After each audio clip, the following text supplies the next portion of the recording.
Welcome back, everybody, and in this episode we're going to introduce everyone to some tortoises, not turtles, tortoises. Tortoises. We'll be right back.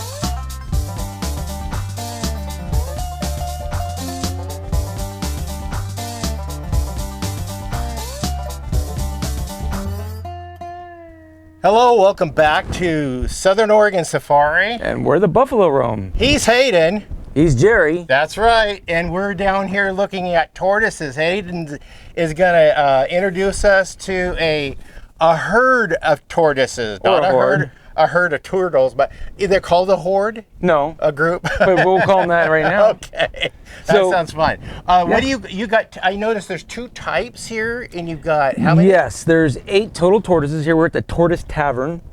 Okay. You like the play on words? Oh, I love it. Like my bunny bungalow. Exactly, the bunny bungalow. Anyway, we have 8 tortoises here. We have some females and males, but these are 2 different species.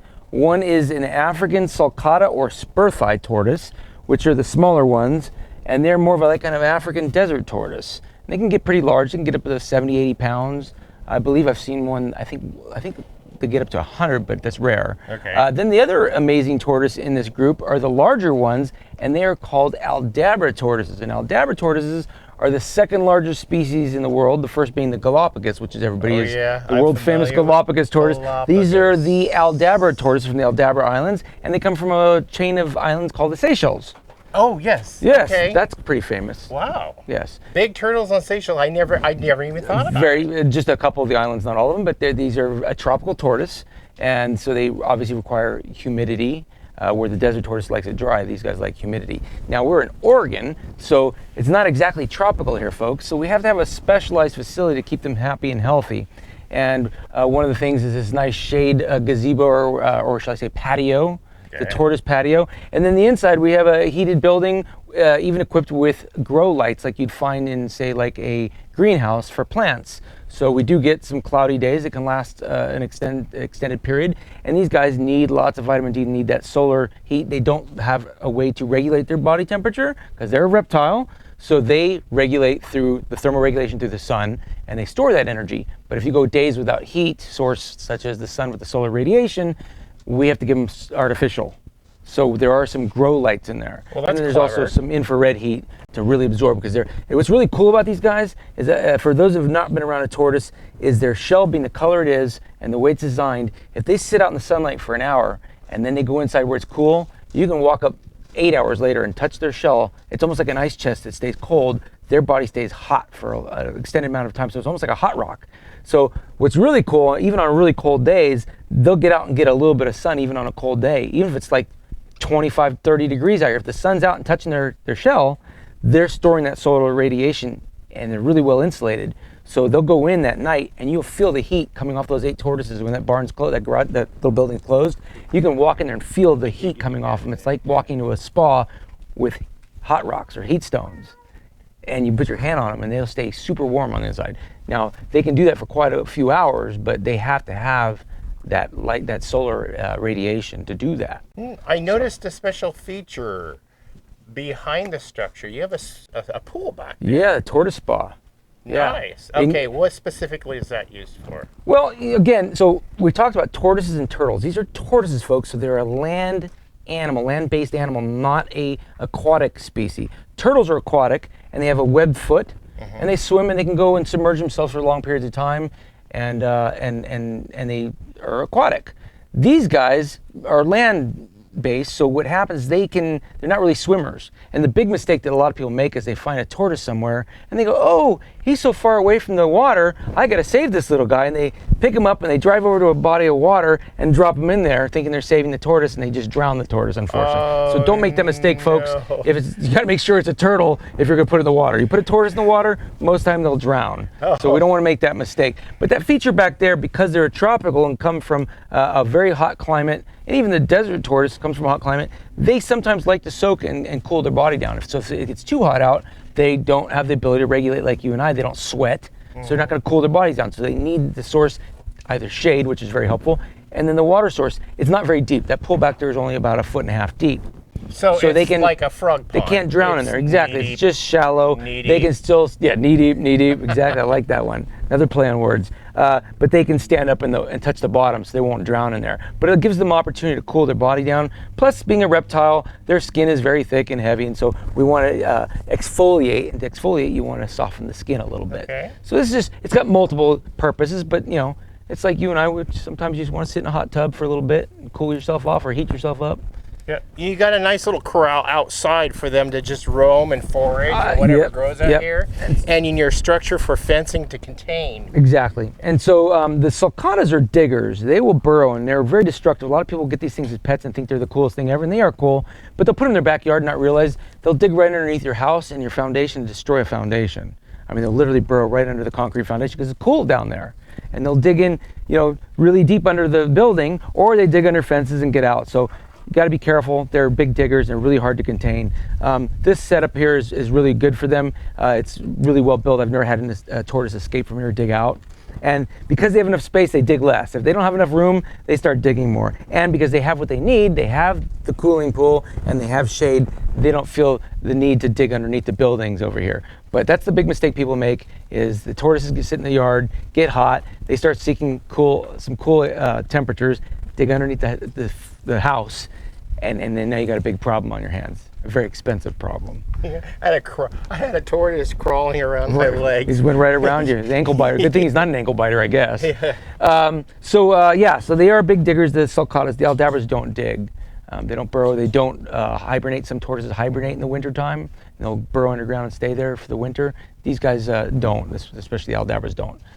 So that's that. And their diet. What do you Good question. feed them? Great question. So obviously they're omnivorous. People think they're just herbivores, and they're not. They'll eat dead animals. They'll eat lizards. They'll eat frogs. They'll eat carrion. They don't tend to do that all the time, but when they need it, if they need some extra calcium or some extra protein, they will eat it. So they're opportunistic. They're opportunistic, yes. Exactly. But in this case, we keep them pretty much herbivores. I'm sure they get insects that they eat in their food.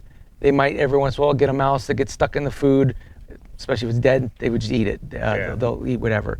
But we're on an herbivore diet for these guys, mostly hay. They get a mixture of alfalfa and grass. You got to be careful because too much alfalfa can be harmful for them. So we have to balance that diet out. And then lots of fruits and vegetables. Right now they're munching on fresh carrots that we grew here on the ranch.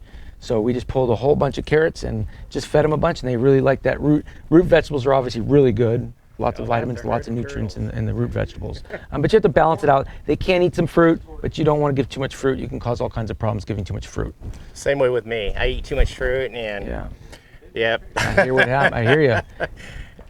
You think it's fruit. It's supposed to be good for you, but not always. Well, too much of anything is too much of anything is not good. Yeah, you're going to be sitting on the toilet for a while, like they would cause these guys. Anyway, what is the lifespan of each species you have here? Well, that's a question I probably don't have the answer completely to, but tortoises live a long time. They're slow moving. Their heartbeat's just barely going. They're reptiles, so they don't have any stress in their life. They live a long time. We should take it from them. We'd probably live a lot longer if we just moved slowly and didn't eat all the stress we eat. But the Aldabra tortoise, I can tell you, can live upwards of 150 to even, there's records of 185, even 200 I've heard years. Okay. And I've even heard of a 200 plus tortoise. I haven't seen that in a while, but I do remember at one point doing some reading and found some tortoise was documented at like over 200 years old, which is pretty cool. And I believe that was a Galapagos. But Aldabras are very similar, and they can go almost as long as a Galapagos.